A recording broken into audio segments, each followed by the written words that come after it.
Hello guys, good noon. Ito ang aking pananghalian naman ngayon.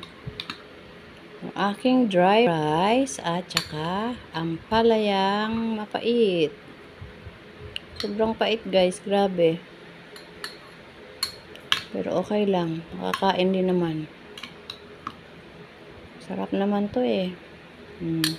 Hinalo ko na siya para hindi ano.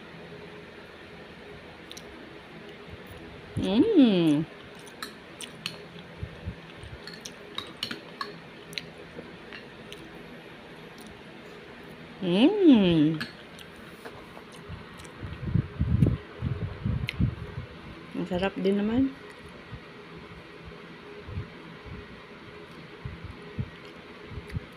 Kain na guys. Thanks for watching.